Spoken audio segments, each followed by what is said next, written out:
Si tu t'entraînes comme un malade depuis ta rupture ou que tu as commencé la muscu à cause de cette rupture, j'ai une mauvaise nouvelle pour toi. Ce n'est pas de la discipline, c'est un manque profond. Et si tu continues comme ça, tu risques le crash, fatigue, obsession, blessure et tu vas rentrer dans un cercle vicieux. Dans cette vidéo, je vais te montrer comment utiliser la muscu intelligemment pour guérir vraiment et non pas pour te détruire. Premier point auquel j'aimerais te parler dans cette vidéo, c'est pourquoi tu deviens une machine de guerre après une rupture, que ce soit pour commencer la muscu ou tu as déjà quelques semaines, quelques mois ou quelques années d'expérience.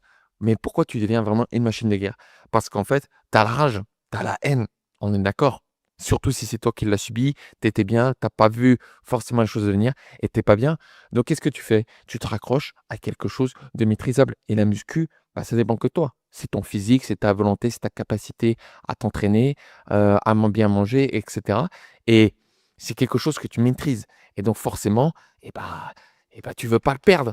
Mais tu le fais pour les mauvaises raisons parce que tu es comme ça, tu te dis: «Putain, elle m'a fait ci, elle m'a fait ça, merde, je peux pas le supporter» et en soi, ça se comprend. Je comprends ton émotion, mais c'est clairement pas la bonne chose parce que ça, c'est un bon carburant pour te permettre soit de commencer la salle, soit d'aller à la salle peut-être avec plus d'envie de mieux faire les choses, mais c'est quelque chose de très instable et c'est pas ça qui va t'aider, c'est pas le bon état d'esprit qui va te permettre de vraiment avancer.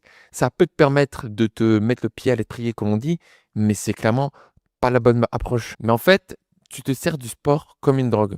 Alors attention, le sport, c'est excellent. Moi-même, je vais à la salle et je fais de la marche aussi et en soi, c'est une très bonne chose. Mais toi, le problème, c'est que tu as tellement la rage, tellement un mal-être qui se comprend que tu te sers de la muscu et tu le fais quoi qu'il arrive, quoi qu'il se passe, que tu aies mal mangé, que tu es fatigué, que tu en peux plus, que ta vie c'est de la merde, mais tu continues à forcer comme un drogué en manque. Tu continues parce que tu veux ton petit shoot de dopamine, ce qui peut se comprendre encore une fois, mais là, tu as toujours pas le bon état d'esprit. Là, tu te dis: «Je vais faire quoi qu'il arrive».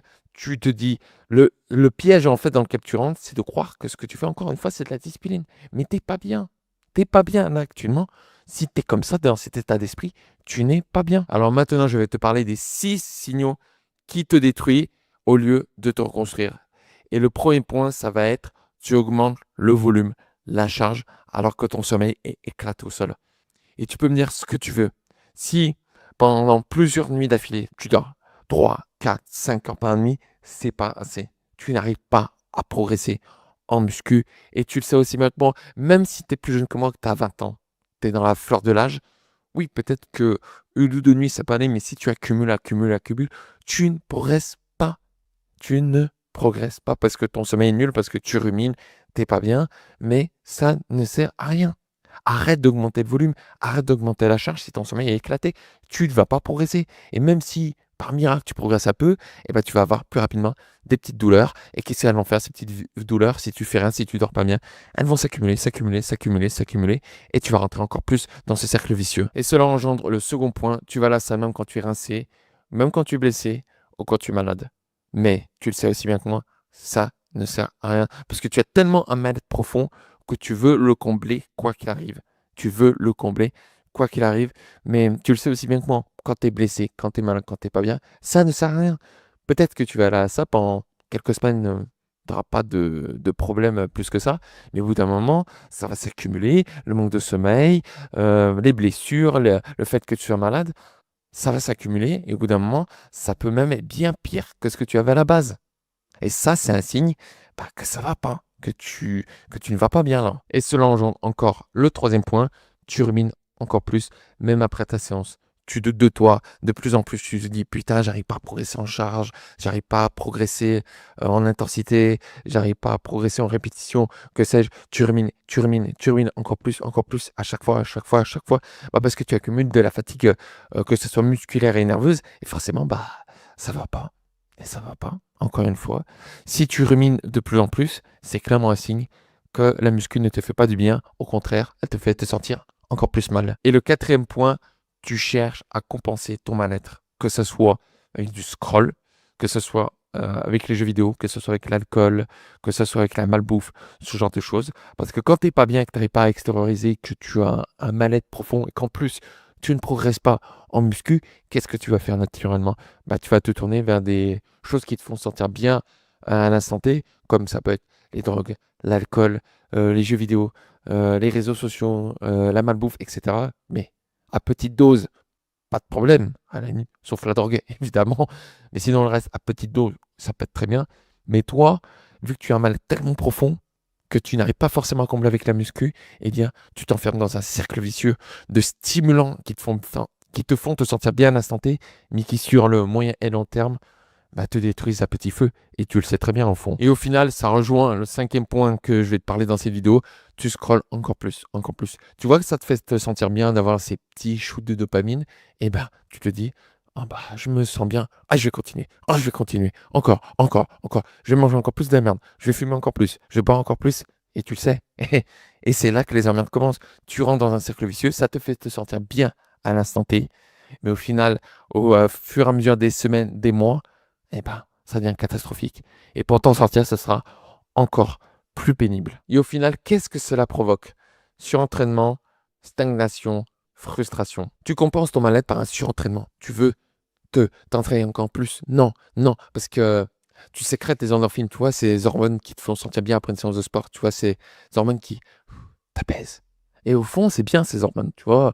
Moi, je vais jamais dire que c'est mal.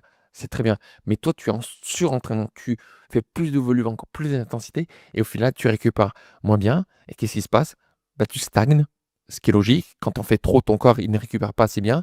Donc, naturellement, il va stagner. Et qu'est-ce qui se passe? Après ça, tu es frustré parce que tu ne progresses pas et tu es plus fatigué. Et encore une fois, tu es dans ce cercle vicieux. Et qu'est-ce que cela provoque? Une blessure. Tu as beaucoup plus de chances de te blesser et tu le sais aussi bien que moi.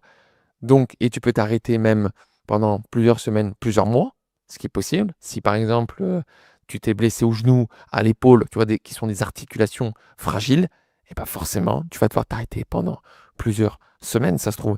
Et qu'est-ce qu'il va faire? Eh ben, là, émotionnellement, tu vas être au bout de ta vie. Parce que, admettons, tu as 2, 3, 4 ans de muscu derrière toi, et là, pendant un mois, tu dois t'arrêter, mais tu vas te dire, non, je ne peux pas arrêter, je vais perdre ma masse musculaire, non, je vais perdre en charge et tout, ça va pas le faire.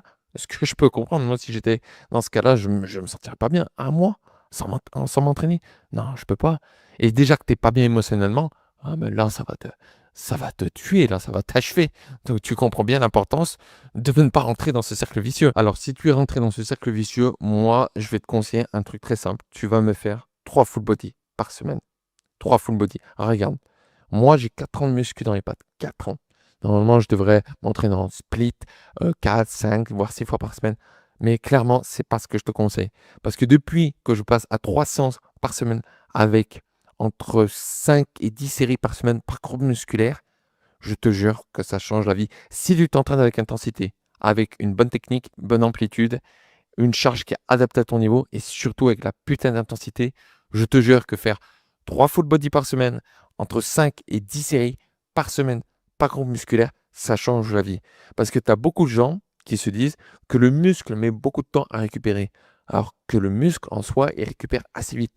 Après, ça dépend du nombre de séries que tu as fait et de l'intensité, mais grosso modo, entre 24 heures et 72 heures, même si tu t'entraînes avec haute intensité, mais avec peu de volume, tu récupères assez bien.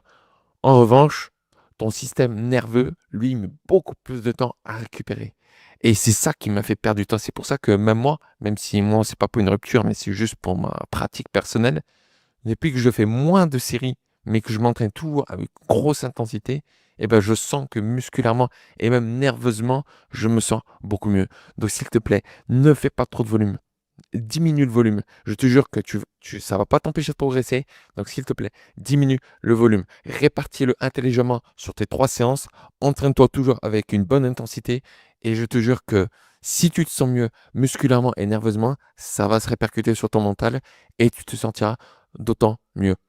Et ce que je peux te conseiller, c'est que si la plupart du temps tu es sédentaire, que tu ne bouges pas assez, fais un peu de marche. Au moins 20, 30 minutes par jour. Tu te débrouilles. Si tu as un boulot où tu es assis toute la journée, tu te dois de faire ça, cette marche quotidienne. Je m'en fous, tu te débrouilles. Non seulement ça te fera du bien pour ta récupération, pour te permettre de mieux récupérer parce que ton sang circule mieux dans ton corps, mais aussi pour ta tête. Et là, tu as besoin de te sentir mieux mentalement. Tu en as besoin.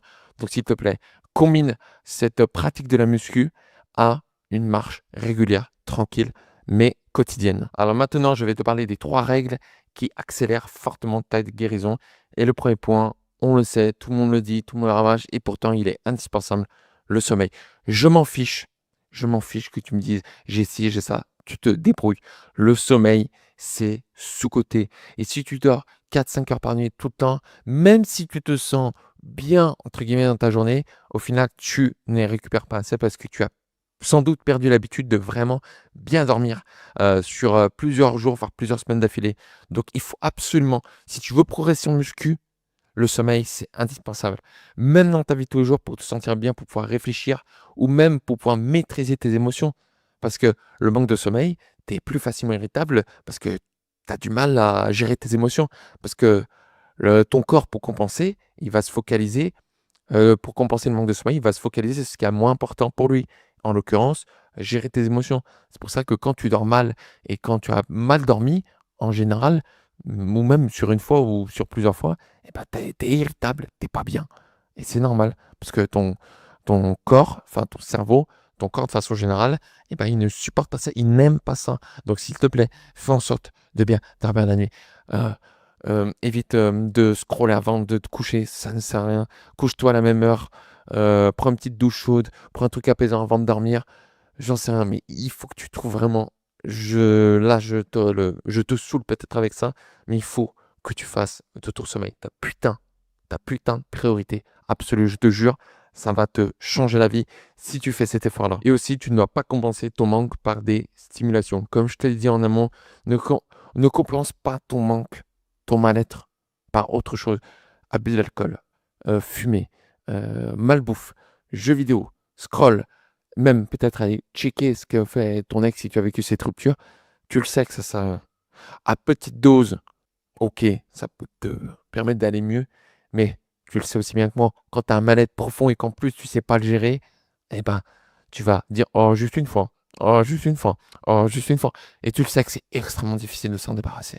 Donc, à très petite dose, à un instant T précise, ça peut t'aider, mais tu ne dois pas rentrer dans ce cercle vicieux. Parce que une fois que tu es dedans, que tu es bien ancré dedans, pour t'en sortir, alors là, je te laisse imaginer comment ça va être compliqué. Donc, s'il te plaît, prends-en conscience. Ok, tu as un mal-être, tu te sens pas bien. Ok, mais dis-toi consciemment, tu ne dois pas rentrer dans ce cercle vicieux des petits plaisirs immédiats. Parce que pour t'en sortir, ça sera extrêmement difficile. Et dernier point, tu dois retrouver une identité et un objectif de vie. C'est-à-dire, tu as beaucoup d'hommes qui ont mis leur femme au centre de leur vie pendant une relation de couple. Et donc, du coup, ils ont oublié tout le reste, leurs amis, leurs projets ou que sais-je. Et au final, quand cette femme part, eh ben, ils sont perdus. Pourquoi? Parce qu'ils ont perdu, en fait, leur pilier, le pilier de leur vie. Et quand ce pilier part, eh ben, tu bugs, tu es perdu, tu sais plus quoi faire. Donc, tu te dois de retrouver un objectif. La muscu, c'est bien. C'est très bien quand tu l'utilises intelligemment. Je ne dirai jamais le contraire. Mais si c'est ton unique pilier, qu'il n'y a que ça, et qu'en plus là, t'es pas bien, ça ne sert à rien.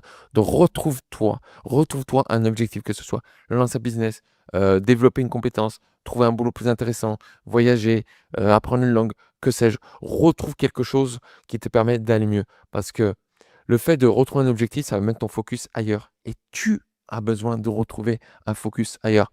Alors je te dis pas là, si tu es vraiment dans le mal actuellement, il y a d'autres choses à faire. Mais je veux dire, si tu te sens un petit peu mieux, tu te dois de retrouver quelque chose, un objectif, un autre focus. Parce que si tu n'as pas d'autre objectif, pas un autre focus, et parce que tu as perdu ton identité actuellement, eh ben, tu vas encore plus ruminer ta rupture, ta rupture, ta rupture. Tu vas encore plus ruminer, sans arrêt. Et au final, tu n'as pas besoin de ça. Il faut que ton focus se mette ailleurs. Parce que si tu mets ton focus ailleurs sur un business, un voyage que tu veux faire, la rupture, bon, après ça dépend, mais la rupture, elle va beaucoup moins t'impacter. Donc c'est ultra important pour ton bien-être et pour ton accomplissement personnel dans ta vie. Donc s'il te plaît, retrouve une identité et retrouve-toi un objectif qui te plaît et qui est à toi. Donc voilà, j'en ai terminé avec cette vidéo. J'espère que ça t'a plu et que ça te permettra d'aller mieux. C'est pas une solution miracle. Comme je te l'ai dit, la muscu, c'est très bien. Mais le problème, c'est que si ça devient ton unique obsession, que tu deviens comme ces mecs sur les réseaux sociaux, comme j'ai déjà vu, tu sais, qui se mettent avec la capuche du mode «Ah, elle m'a trahi, elle a été ci, était ça avec moi, putain, je la hais, je vais lui faire payer». Arrête, Arrête, quand tu y penses, c'est ridicule. C'est ridicule. Ça, les mecs qui font ça, c'est ridicule. Que tu as un mal-être, oui. Que ça t'ait fait mal, oui. Je te comprends. Mais c'est ridicule. Quand tu y penses, c'est ridicule d'agir comme ça. Alors que si tu utilises la muscu intelligemment, parce que ça te fait du bien et que ça te permettra d'aller mieux, que tu commences ou que tu as déjà un certain niveau, la muscu, c'est très bien. Ça te permettra de sécréter des endorphines, de faire du sport et tout. Mais voilà, comme tu l'as compris, il faut l'utiliser intelligemment. Garde ça en tête. Utiliser intelligemment, pas pour compenser un manque ou un mal-être. Et maintenant, je te rappelle que si tu as vécu une rupture récemment, que tu es dans le mal, que tu ne vas pas bien, je t'ai fait une petite vidéo de 16 minutes qui va te permettre de mieux la comprendre et de surtout te calmer assez rapidement. Le lien est dans la description. Sur ce, je te remercie de m'avoir écouté. Prends soin de toi surtout. Ça, j'espère que tu prendras soin de toi et que ça te permettra d'y voir plus clair. Et moi, je te dis à très vite pour une nouvelle vidéo. Allez, ciao!